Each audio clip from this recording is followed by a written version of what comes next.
the unanimous Declaration of the 13 United States of America.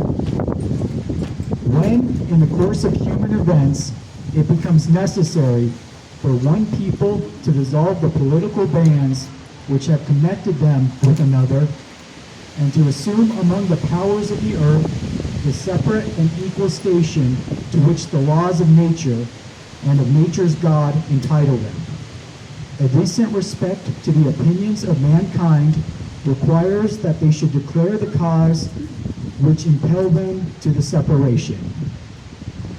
We hold these truths to be self-evident, that all men are created equal, that they are endowed by their Creator with certain unalienable rights, that among these are life, liberty, and the pursuit of happiness, that to secure these rights, governments are instituted among men, derived their just powers from the consent of the governed, that whenever any form of government becomes destructive to these ends, it is the right of the people to alter or abolish it, and to institute new government, laying its foundation on such principles and organizing powers in such form as to them shall seem most likely to affect their safety and happiness. Prudence, indeed, will dictate that governments, long established, should not be changed for light and transient causes.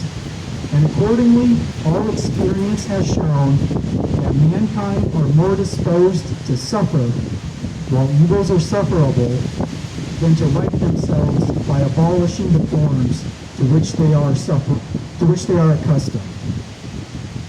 But when the long train of abuses and usurpations pursuing inevitably the same object evidence a design to reduce them under absolute despotism, it is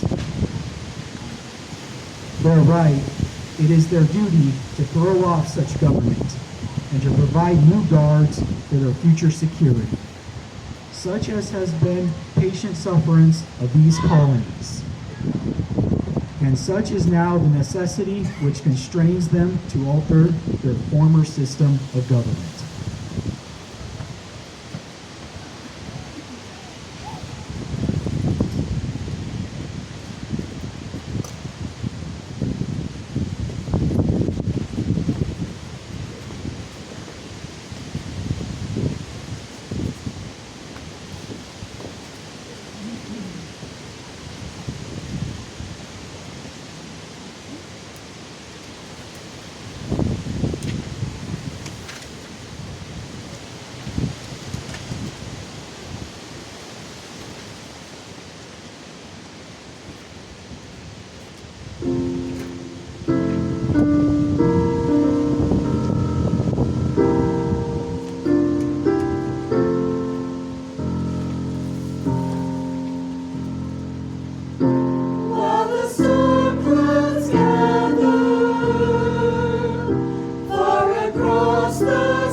history of the present King of Great Britain is a history of repeated injuries and usurpations, all having a direct object the establishment of an absolute tyranny over these states. To prove this, the facts be stated to a candid world. He has refused his assent to laws most wholesome and necessary good of the public good. He has forbidden his governors to pass laws of immediate and pressing importance unless suspended in their objections until his assent should be obtained. And when so suspended, he has not taken to attend to them. He has refused to pass other laws for the accommodation of large districts of people unless those people would relinquish their right of representation in the legislature, a right inestimable to them and formidable to tyrants alone. He has called together legislative bodies at places unusual, uncomfortable, and distant from the depository of their public records, for the sole purpose of fatiguing them in their compliance with his measures. He has dissolved representative houses where people purpose his invasion of the rights of the people. He has refused for a long time, after such dissolutions, to cause others to be elected, whereby the legislative powers, incapable of annihilation, have returned to the people at large for their exercise, the state remaining in the meantime exposed to all dangers of invasion from without and convulsions from within. He has endeavored to prevent the population of these states for that purpose, obstructing the laws of nationalization of foreigners, refusing to pass others to encourage their migration hither, and raising the conditions of new appropriation of lands.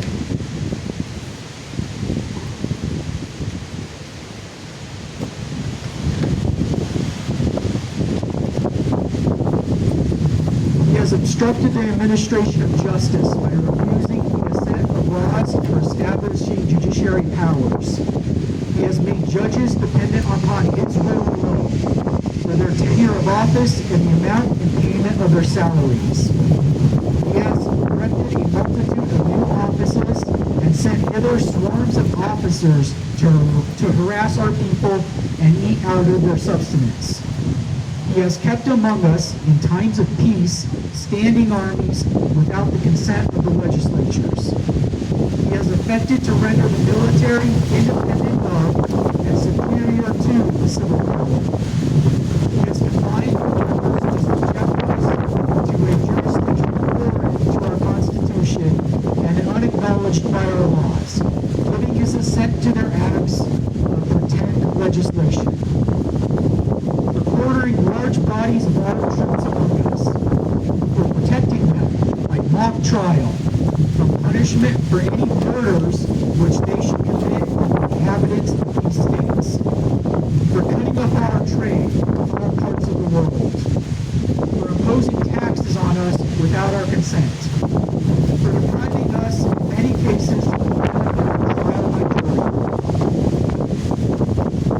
for transporting us beyond the sea to be tried for pretend offenses, for abolishing the free system of English laws in the neighboring provinces, establishing wherein an arbitrary government and enlarging its boundaries, so as to render it at once an example of fit instrument for introducing the same absolute rule into these boundaries, taking away our charters, abolishing our most valuable laws, and altering fundamentally our forms of government.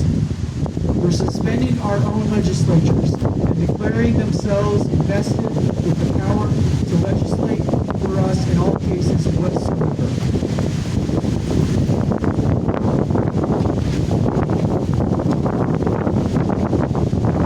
He has abdicated government here by declaring us out of his protection and waging war on us. He has plundered our seas, ravaged our coast, burnt our towns, and destroyed the lives of our people. He is at this time transporting large armies of foreign mercenaries to complete the work of death, desolation, tyranny,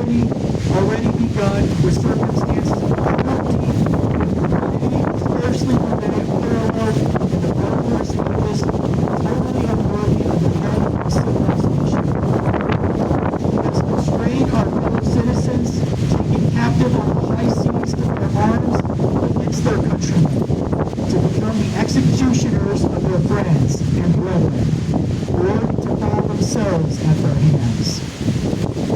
He has excited domestic insurrection among us, and has endeavored to bring on the inhabitants of our frontiers, merciless Indian savages whose known rule of warfare is the undistinguished destruction of all ages, sexes, and conditions.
For a redress in the most humble terms.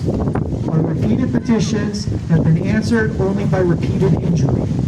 A prince whose charter is thus marked by every act which may define a tyrant is unfit to rule a free people. Nor have we been running inattentions to our British brethren.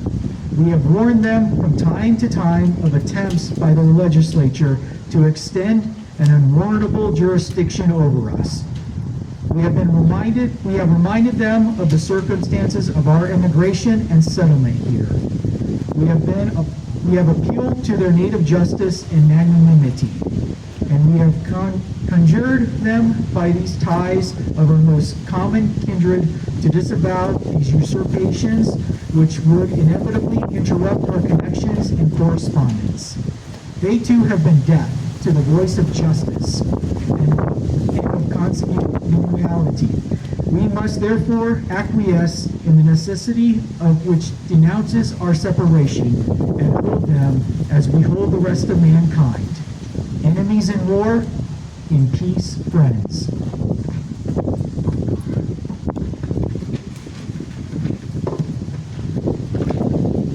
We therefore, the representatives of the United States of America in General Congress assembled, appealing to the Supreme Judge of the world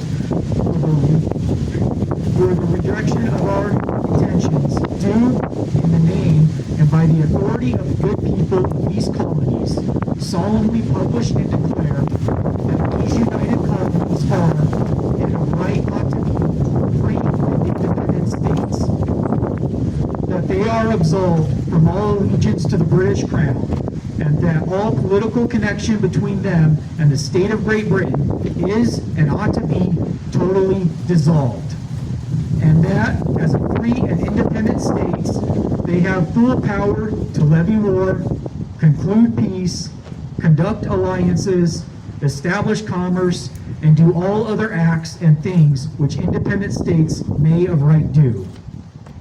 And for the support of this declaration, with a firm reliance on the protection of divine providence, we mutually pledge to each other our lives, our fortunes, and our sacred honor.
that concludes our reading of the Declaration of Independence. Always good to remind ourselves what our ancestors faced 250 years ago. Thank you everyone for coming out. Sorry about the wind. We should have done this an hour ago. Real quick, I'd like to remind everyone, July 15th is WyoGives, so you can go online to wyogives.org and support nonprofits and charities such as the Saratoga Museum so that we can continue to preserve our history and do events like this. July 30th, here at the museum, Rachel Stephen Starks is going to present on the dinosaur known as Lee Rex at 6 p.m. here at the museum. We have our Saratoga Historical and Cultural Association annual dinner, August 15th. Tickets available on our website, saratogamuseumwy.com. We also have a fundraiser, Smoothing with Joe Pickett is back. That's going to be August 22nd at the Community Center. Again, tickets on our website, saratogamuseumwy.com. And this Friday in Rawlins, July 10th, is the Wyoming Day celebration. So July 10th, Wyoming's anniversary of statehood. Come to Rawlins starting at 3 o'clock. We're going to have a lot going on at Depot Park, including showings of the documentary Journeys to Carbon County. So again, thank you everyone for coming. Thank you to the community choir. Can we give them a quick round of applause? They did a good job. And thank you for coming, and go get your tacos.